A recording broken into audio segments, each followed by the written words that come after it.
Hello, coming to you from the Campbell County Courthouse today.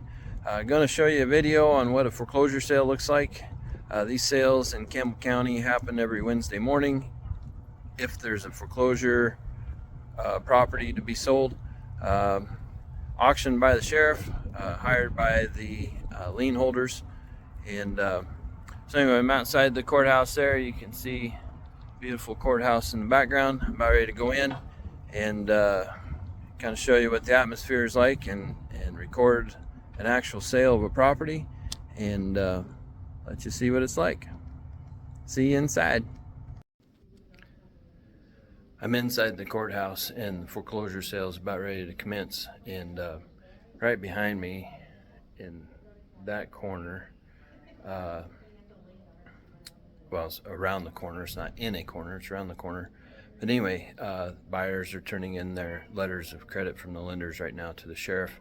The sheriff has his clerk there, and there's a representative from one of the title companies, and of course the buyers. So they're just getting ready to set up, and we're about 2 minutes away.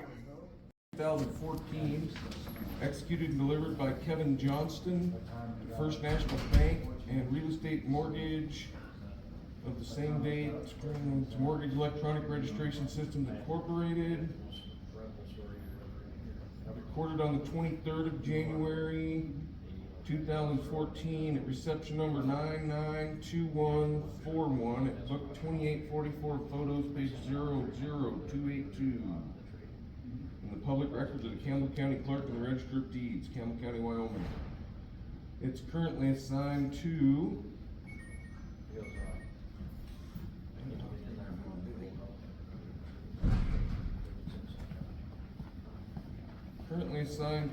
where are we here?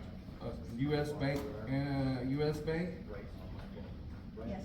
U.S. Bank National Association, as of the 5th of February 2021, recorded the 18th of February 2021 at reception number 2021-01588, book 3332, page 458. Written notice of the intent to foreclose the mortgage by advertisement of the sale have been served upon the record owner and the party in possession at least 10 days prior to the commencement of this publication. And then the amount due of the mortgage on the 1st of November 2023 is $120,548.99 plus interest, costs expected, late charges, and attorney fees accruing thereafter through the day of the sale. Property is described as Unit E, Tract 22, Indian Hills. Filed for official plat on October 28, 1974. Book 1 of plats, page 149, and the address is 1042 Teton Circle. Rita, I'll take your opening bid. On behalf of U.S. Bank National Association, $125,432.30. Second bids. Second bids. Seeing none. Going once. Going twice. Sold your way.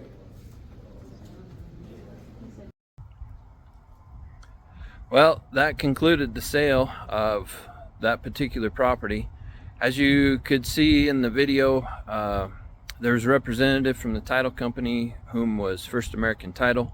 And I think, as we heard, it was U.S. Bank that was the lien holder and foreclosing on said property owner because of, well, they didn't pay their mortgage. So you don't pay, you don't stay. So anyway, they're executing their right to foreclose via the sheriff. The opening bid was from U.S. Bank, and I recognized two other bidders there this morning. Neither one of those bidders stepped in. So what U.S. Bank did is they offered the opening bid, and the other two bidders found that that bid was higher than what they were willing to spend. So we see there that it just happened super quick, and now, depending on the loan type and some other criteria, we'll see how quick this property kind of comes back in the market. But I suspect we'll see it. Right now it's November. I suspect we should see this property on the open market offered by U.S. Bank it depends on the property owner has a 90-day window to make due or make whole on the mortgage, and then 30, each lien holder behind US Bank has 30 days. So it depends on those time periods, how they're executed. But I suspect sometime mid-year next year, we should see that property coming back into the open market and being offered as a foreclosure, what we traditionally know as a foreclosure offered in the real estate market. And yeah, so you can see with these how these work. They start here. Well, first they start with the owner not making their payments, and then it goes the lien holder, the mortgage holder, files paperwork and notices. This was advertised in the paper for 4 weeks consecutive. So there was a month that got burned, and then the sale happened today, and then there's that right of redemption for this happened. And I said 90-day holdover. It's the right of redemption because it's a residential home. Industrial, commercial, farm and ranch have different holdover periods. This one happened to be residential, so that's why I said 90 days and then 30 days for each second lien holder behind that. So yeah, this could turn into, we see it mid-year next year, and depending on the ebbs and flows of the market at that point, US Bank may not have this sold by November of next year. So the hold on this for them is, they had that factored in on their opening bid and what they were willing to buy it back at and become the primary owner of the property and ridding the current property owner. So anyway, hope this helps. Hope you found it good. If maybe if I missed something or you got questions, drop me a note in the comments section. And of course, to stay in tune to the channel, subscribe if you haven't done that, and get the notifications, because we got more and more content like this coming. So anyway, hope it helps. Talk to you later. Follow up here. I was driving back to the office and I thought maybe I better include what led up to this and how I knew about this sale happening today. So I'm going to step backwards here a little bit and just kind of show you how I knew about this sale happening today. I specifically get the local newspaper because of the classified ads. Our local newspapers are one of the things that they're tasked with is advertising certain events such as a foreclosure sale. So I'm going to show you how I knew about that happening today, and kind of some information in that classified ad that we picked up, and then show you what it meant and compare that to what we've seen at the sale earlier today. So we can see here that this paper was November 7. Here's a notice for foreclosure sale, and it's got the date of the mortgage on which it was obtained or given to said property owner, and who originated that loan, which bank originated that loan. But then later it was assigned to US Bank, and we did see it was US Bank today that offered the property for foreclosure sale and was foreclosing on this note and mortgage. And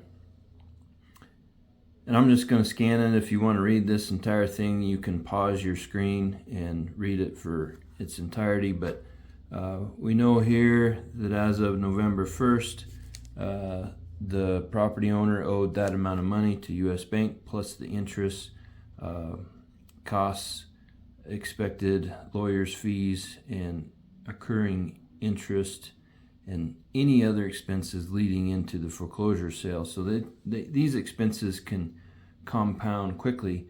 Now the importance of that is we noticed at the sale that this property sold for $125,000 and some change. So that would be, the difference between November 1 and today's the 15th. So in 2 weeks' time, that these expenses totaled up to an additional $4,500 or $5,000, whatever the math is. You can do the math, but anyway, significant amount of money in 2 weeks' time. The sale to happen at 10 a.m. November 15. That's today. Here's the legal address of the property, the physical address.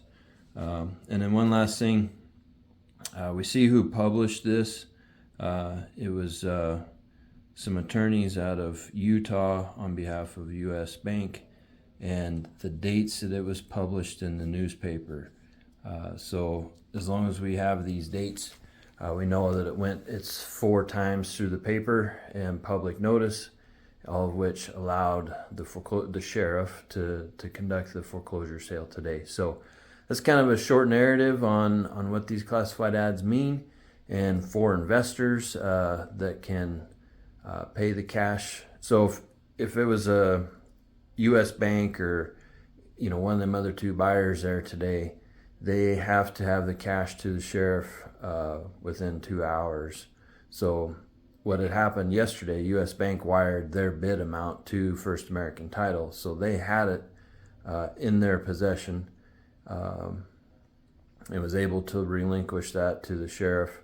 But if it was a common investor that we see there, private investor, they would have to supply certified funds to the sheriff within 2 business hours post sale,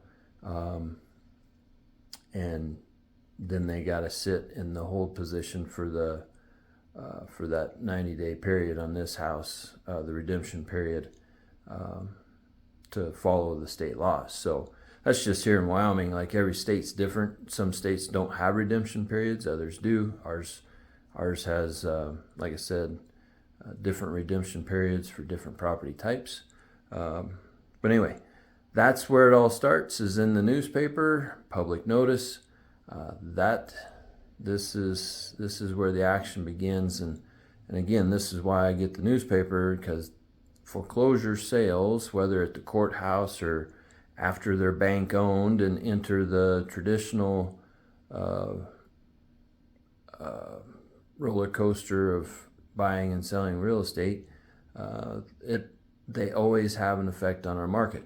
So we have to stay tuned on what that is and how it's affecting our community.